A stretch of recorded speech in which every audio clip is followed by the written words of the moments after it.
The brothers of Phi Beta Sigma Fraternity Incorporated, Rho Beta Sigma Alumni Chapter, would like to encourage all of our young readers to be active readers.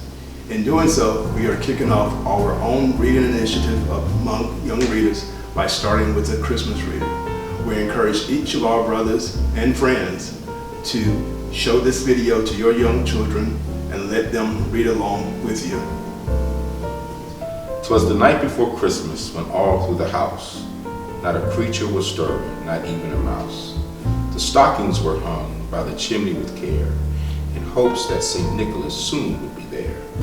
The children were nestled all snug in their beds while visions of sugar plums danced in their heads. And Mama in her kerchief and I in my cap had just settled down for our brains for a long winter's nap. When out on the lawn there arose such a clatter, I sprang from my bed to see what was the matter. Away to the window I flew like a flash, tore open the shutters and threw up the sash. The moon on the breast of a new fallen snow gave the luster of a midday to objects below. What to my wonder I should appear but a miniature sleigh and 8 tiny reindeer, with a little old driver so lively and quick, I knew in a moment it must be St. Nick. More rapid than eagles his coursers they came, and he whistled and shouted and called them by name. Now Dasher, now Dancer, now Prancer and Vixen. I'm Comet, I'm Cupid, I'm Donner and Blitzen. To the top of the porch, to the top of the wall, now dash away, dash away, dash away all. As dry leaves that before the wild hurricane fly, when they meet with an obstacle, mount to the sky.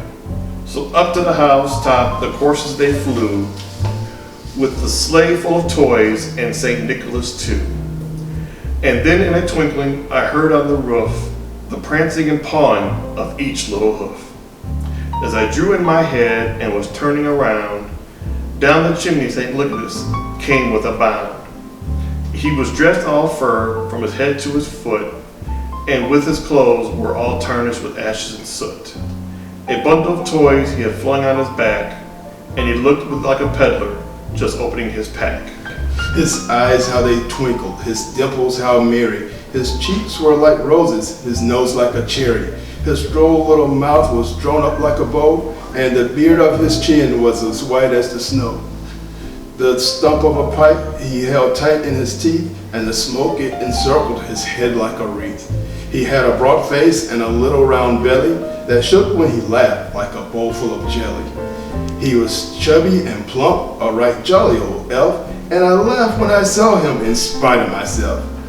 A wink of his eye and a twist of his head soon gave me to know I had nothing to dread. He spoke not a word, but went straight to his work, and filled all the stockings, then turned with a jerk, and laying his finger aside of his nose, and giving a nod, up the chimney he rose.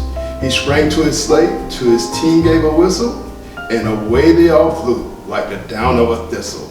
But I heard him exclaim, ere he drove out of sight, Happy Christmas to all, and to all a good night.